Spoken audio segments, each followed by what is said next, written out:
Добро вечер, вести во 18 часот, во нив ќе гледате.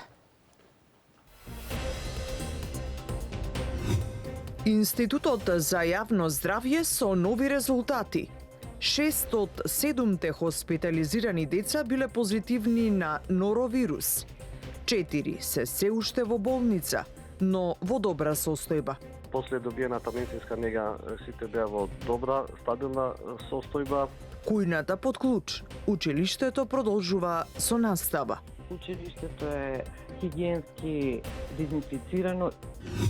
Под мотото со љубов, со болка и со достоинство. Во име на оние кои повеќе не се тука, во Кочани се одржа нов марш за ангелите. Нашата реакција не е напад. Тоа е болка што врие во секој родител што изгубил дете. Филипче и Спасовски се смириле. Екс-министерот останува координатор на СДСМ во собрание. Почупеска смена и на подпредседателот Методија Илиевски. Почнуваме еден серијал на страшни скандали од утре. Пензионерите што се бореа за линеарно покачување, в понеделник на протест пред Уставниот суд. Лути се на судиката Кацарска. Средствата што ќе треба да ни бидат доделени сега наредниот период во март, значи питање е дали ќе ги добиеме. Јавните површини почнаа да се ослободуваат. Герасимовски урна 2 кафеаниди во градби во Дебармало. Георгиевски објект во Пинтија. Да ги рушат уште додека се тие во земјани работи. Кај 6 од 7 деца хоспитализирани со симптоми на труење, откриен е норовирусот, покажале последните анализи на Институтот за јавно здравје. Оттаму вела дека точната причина допрва ќе се утврдува, но се укажува дека болеста се појавила поради недоволна хигиена во кујната и во училиштето Димо Хаџидимов во Карпош. Тоа е веќе дезинфицирано и е безбедно, верува директорката, а дали ќе има казни за фирмата што стопанисува со кујната, АХВ ќе одлучува откако ќе ги добие официјално лабораториските наоди. Информациите ги има Сања Трајковска-Ставров. Норовирусот кој предизвикува стомачни тегоби е познат по својата издржливост, бидејќи на цврста површина може да опстане и по неколку недели, е потврден кај 6 од досега пристигнати 7 примероци од дечиња од училиштето Димо Хаџидимов. Но има материјали што допрва ќе се анализираат, па може ова да не е конечниот број на заразени, вели за Канал 5 директорката на Институтот за јавно здравје Марија Андуновска. Надлежните досега најдоа фекални бактерии во мусаката од кујната, но и во 3 чешми. Сепак од институтот потврдуваат дека водата е отфрлена како извор на зараза и е безбедна за пиење. Директорката Андуновска појаснува дека не се знае дали ќе се утврди и детектира конкретно една причина која довела до настанатата состојба, но се досега укажува на нехигиената како општ причинител. Контактме со сите надлежни институции, каде што ќе треба да се види и не знам дали ќе се успее да се детектира конкретно од каде е сето тоа во моментов. Бидејќи како што спомена, имаме и имаме ситуации кои што кажуваат на нехигиена. Имаме присуство и на вирус во моментов, но сето тоа практично води сепак кон една нехигиена и потреба во иднина да се подобри хигиената. 4 дечиња од училиштето остануваат во детската клиника. Директорот доктор Реджеп Мемеди вели дека иако се во стабилна состојба, неопходно е да се под медицинска обсервација, бидејќи се уште чувствуваат симптоми на труење со храна и знаци на болест. 7 од нив беа задржани на болнички третман. После добиената медицинска нега сите беа во добра, стабилна состојба. 3 од нив вчера беа пуштени дома, значи во добра општа состојба. Задржани се уште 4 деца кои продолжуваат со болнички третман, да видиме до понеделник и откако ќе бидат потполно во добра општа состојба ќе бидат пуштени. Во меѓувреме училиштето е целосно дезинфекцирано и нема прекин на редовната настава, уверува директорката Лела Николовска, но кујната што се наоѓа во посебен објект во училишниот двор е под клуч со пломба од Агенцијата за храна и ветеринарство. Директорката потенцира дека со кујната не раководи училиштето, туку приватна фирма која е давател на услуги. Нашата обврска е само да ги користиме услугите. надлежност училиштето нема во начинот на работењето на операторот кој што снабдува храна, бидејќи тие се посебен правен субјект. Наставата редовно продолжува, училиштето е хигиенски дезинфицирано, исправно и делот кој што е редовна настава и редовна работа, кај нас нема прекин. Инспектори од Агенцијата за храна и ветеринарство влегоа и во кујните на уште 9 основни училишта во општина Карпош, со кои стопанисува истиот оператор со храна, во чија собственост е и централниот магазин кој се наоѓа во Димо Хаджидимов. Од Агенцијата за храна за Канал 5 велат дека досега немаат резултати, а откако ќе ги добијат анализите од замените примероци, ќе се одлучи дали за фирмата ќе има санкции.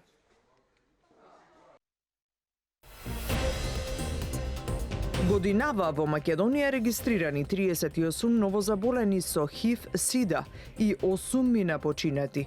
За намалување на бројот потребни се повеќе тестирања, порачуваат невладините. Во краток рок би го намалиле тој резервоар на луѓе кои што не се свесни, од каде што всушност се генерираат понатаму нови инфекции. Во Кочани попладнево се одржа нов марш на ангелите. Овој пат под мотото «Со љубов, со болка и со достоинство» во име на оние кои повеќе не се тука. Судскиот процес за случајот ќе продолжи во вторник, а наскоро се очекува и ново обвинение за полициските службеници, како и разврска на иницијативите за анкетни комисии во Собранието. За ова Ивана Стојановска. Под мотото «Со љубов, со болка и со достоинство» во име на оние кои повеќе не можат да чекорат, родителите на загинатите деца во трагедијата во Кочани по 30 пат го одржаа маршот на ангелите.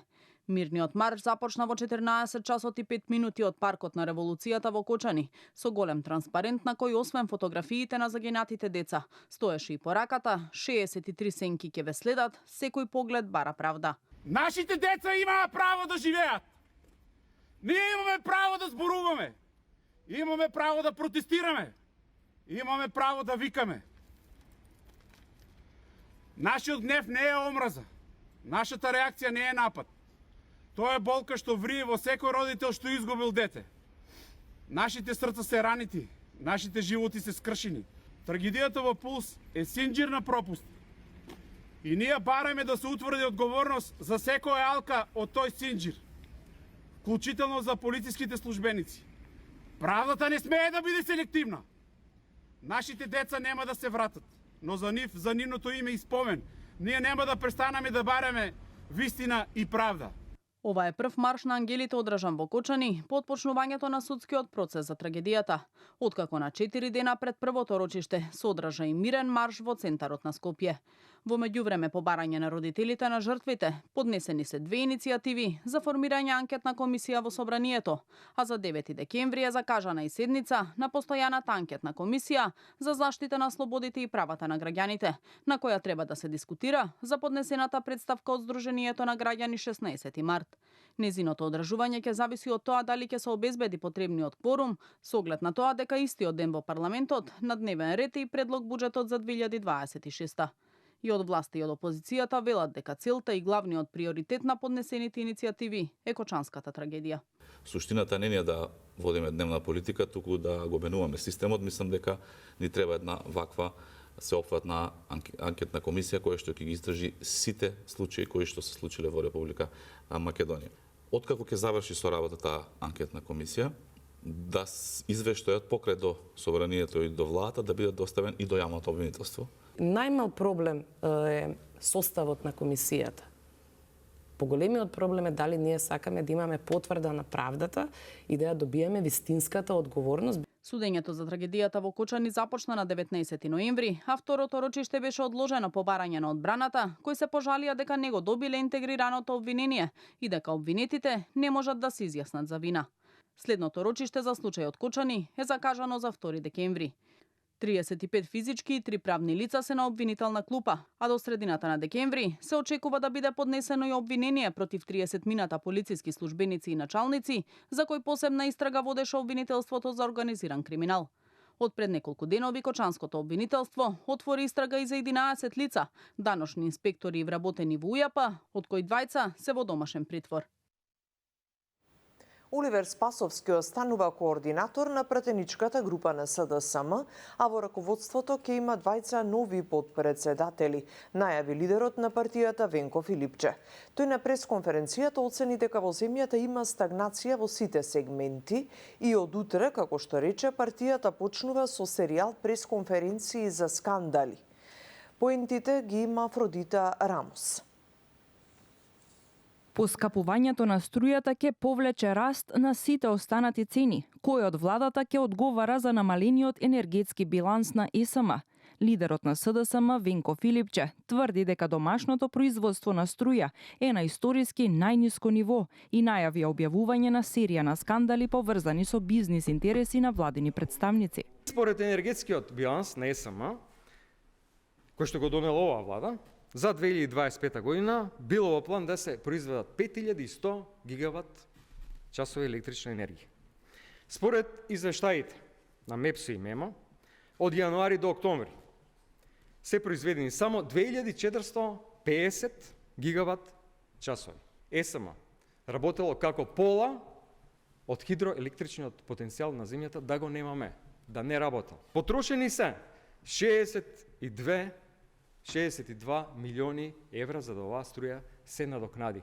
Почнуваме еден серијал на страшни скандали од утре со серија пресконференции, па да видат граѓаните кои луѓе блиски до владата што прават. Според Филипче, погубни владини политики, освен во енергетскиот сектор, има и во пензискиот систем на државата. Неговите податоци покажуваат дека во ПИОМ има финансиска дупка тешка 1 милиарда евра, што го прави фондот неодржлив за идните генерации на пензионери, посочува лидерот на СДСМ. За состојбата во најголемата опозицијска партија пак, која се уште се трансформира после изборниот пораз. Филипче рече дека нема не единство, туку конструктивна различност во мислењата и најави раководствени промени, додека пак Оливер Спасовски останува координатор на пратеничката група. Во текот на оваа недела ќе имаме заседавање на телата на партијата и тука ќе бидат назначени двајца нови подпредседатели и ќе има измени и во извршниот одбор на партијата. После расчистувањето на тоа недоразбирање, сепак Оливер Спасовски ќе остане координатор на пратеничката група. Филипче веќе го предложи Александар Трајановски за нов подпредседател на местото на Ана Чупевска, додека името на вториот предложен рече дека ќе биде познат оваа недела, откако во јавноста се појави информација дека ќе биде сменет и подпредседателот Методија Илиевски. Филипче и СДСМ се последните што имаат кредибилитет да зборуваат за состојбите во енергетиката, реагираа од ВМРО ДПМН. При преземањето на компанијата ЕСМ беше во исклучително тешка финансиска состојба, со производствена цена од околу 140 евра за мегават час, загуби од повеќе од 130 милиони евра и доспеани неплатени обврски кон деловни партнери над 80 милиони евра. Ова е реалната слика што ја остави СДС и која ја загрози стабилноста на целиот енергетски систем.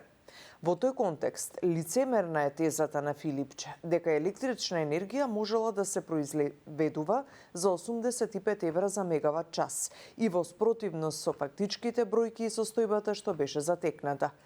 Против раководствата кои ја управувале компанијата во периодот од август 2017 до август 2024 година, поднесени се пријави до надлежните институции и веруваме дека сите до еден ќе одговараат за своите злосторства во една од најзначајните државни компании, стои во реакцијата на ВМРО ДПМН.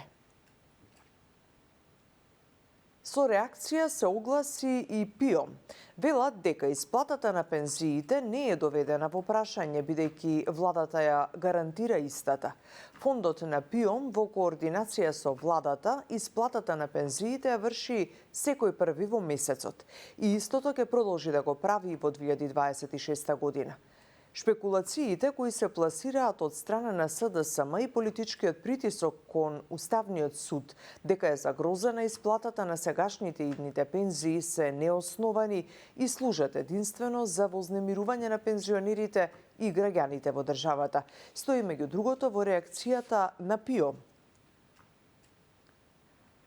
А пензионерите кои се залагаат за линеарно зголемување на пензиите денеска од Штип порачаа дека во понеделник ќе протестираат пред Уставен суд во Скопје со цел, како што велат, да продолжи сегашниот модел на покачување. Понеделник во 11 часот пред Уставниот суд сакаме да го изразиме протестот, да го изразиме од цела Македонија за последното што се случи од Уставниот суд, да ни го оспорат она кое што законски беше определено да ги земеме средствата или да ни се доделат. Меѓутоа, ете сега Уставниот суд го порекнува тоа и на некој начин доаѓа до израз да и средствата што ќе треба да ни бидат доделени сега наредниот период во март, значи питање е дали ќе ги добиеме. Доколку не се реши работата околу ова, дека на 10 декември, тоа ќе го кажеме и во Скопје, ние ќе се собериме и пред Европската Унија ќе ја прашаме дали ние треба да направиме дискриминација на едни или на други и со овој закон што го они прават на овој начин.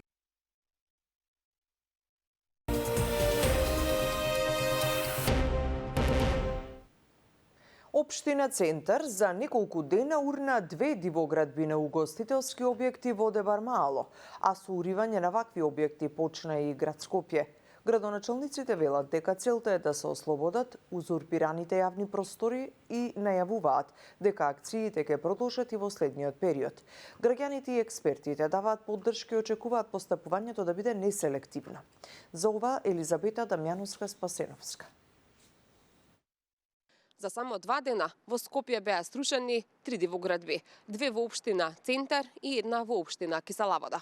Градоначалниците на град Скопје и на општина Центар уверуваат дека ова е само почеток на една поагресивна акција за рушење на дивоградбите кои што го узурпираат јавниот простор. Остатоци од градежен материјал на местото на довчерашните угостителски објекти. Ваква е сликата во Дебармаало по акцијата на општина Центар за уривање на доградби на јавен простор.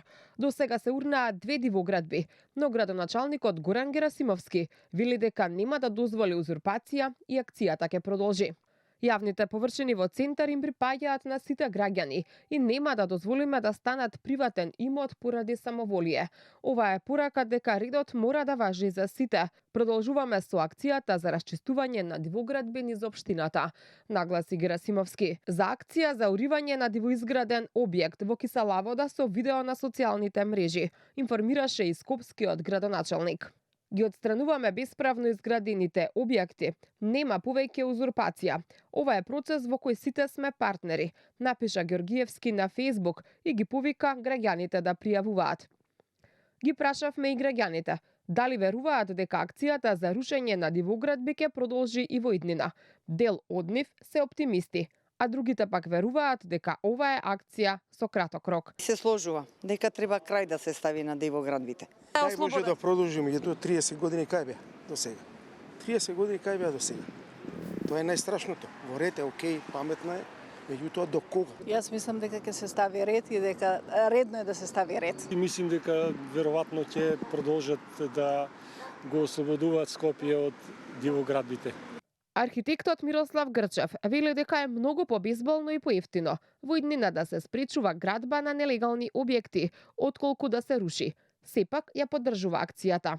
Општините буквално ниту една не се има опремено со доволен број на инспектори градежни, ниту пак имаат редовно ангажирано градежни предпријатија со механизација и со екипа која што редовно секој ден цела година ќе бидат на располагање и ќе бидат со потполна мобилизација да ги спречуваат градењето на бесправните градби или да ги рушат уште додека се тие во земјани работи. Оваа најнова иницијатива се надоврзува на предизборното ветување за темелно чистење на градот, со акцент на јавните простори, инфраструктурата и функционалноста за сите граѓани. На денешната промоција на Националниот портал за електронски услуги во Битола, Министерот за дигитална трансформација Стефан Андоновски соопшти дека 39.000 студенти на додипломски студии веќе аплицирале и го добиле својот ваучер за електронски уреди, а 20.800 веќе ги искористили и си набавиле електронски уред. Андоновски информираше и дека за година и пол бројот на корисници на националниот портал e-услуга е дуплиран и сега има близу 240.000. Нови 38 лица, скоро сите мажи на просечна возраст од 35 години, се регистрирани со ХИВ-СИДА во земјава годинава. Ова е намалување за 25% во однос на лани, а за да се намалува бројот на заболени, клучно е да се зголеми бројот на тестирања, велат од невладините. Јордан Цветановски ги има деталите. Нови 38 лица со ХИВ-СИДА и 8 смртни случаи се регистрирани годинава во Македонија. Од новозаболените само една е жена, а 37 се мажи, најмногу од Скопје. Ова го покажува извештајот на Институтот за јавно здравје по повод 1 декември, светскиот ден за борба против СИДА. Анализата на извештајот покажува дека бројот на случаи во 2025 година е помал за 25,5%. Споредбено со истиот период од 2024 година, кога беше регистриран 51 случај. Просечната возраст на новите случаи е 35 години и е во опсегот од 23 до 64 години. 73,7% од случаите се на возраст од 20 до 39 години. Според начинот на трансмисија, најголем број од случаите, 62,1%, се мажи кои имале секс со маж. Хетеросексуалниот начин на пренос е регистриран кај 229 случаи. Стои во извештајот на Институтот за јавно здравје. Од Сдруженијата за поддршка на луѓето кои живеат со ХИВ, велат дека треба да се зголеми бројот на тестирања низ земјава. Само на тој начин, според нив, ќе се спречи зголемувањето на бројот на заболени. Од таму додаваат дека е набавена терапија за до средината на 2027 година, но според нив треба континуирано да се вложува во медицинскиот третман кој го користат овие лица. Би било многу пожелно да диагностицираме повеќе од она што просечно диагностицираме во годината. Значи, ако наместо ние 45 или 50 нови диагнози имаме во годината, пожелно би било да во рок од неколку години да имаме барем по 70-80 да успееме нови случаи да диагностицираме во годината и на тој начин ние во краток рок би го намалиле тој резервоар на луѓе кои што не се свесни од каде што всушност се генерираат понатаму нови инфекции. Владата донесе одлука за спроведување повеќегодишна набавка за лекови, и на тој начин се обезбеди и терапија, современа и квалитетна терапија за сите пациенти за оваа година, меѓутоа и за следната и за до средината на 2027 година. Македонија сепак важи за земја со ниска преваленца на ХИВ. Од 1987 до 2025 година регистрирани се вкупно 726 случаи на ХИВ-СИДА. Но во последните години се бележи нагорен тренд. Дури 32% се регистрирани во изминатите 5 години. Сепак со воведувањето на антиретровирусната терапија, преживувањето на лицата со ХИВ е значително подобрено. Па во последните 10 години, од 447 регистрирани случаи, имало 33 смртни случаи, што представува стапка на смртност од 7,4%, велат од ИАЗа. ХИВ останува главен глобален јавноздравствен проблем и досега се регистрирани околу 44,1 милион смртни случаи. Се проценува дека на крајот на 2024 година над 40 милиони луѓе живееле со ХИВ, од кои 65% се во Африка. Ги завршуваме тука вестите, ќе се видиме во вечерните, имајте убава вечер.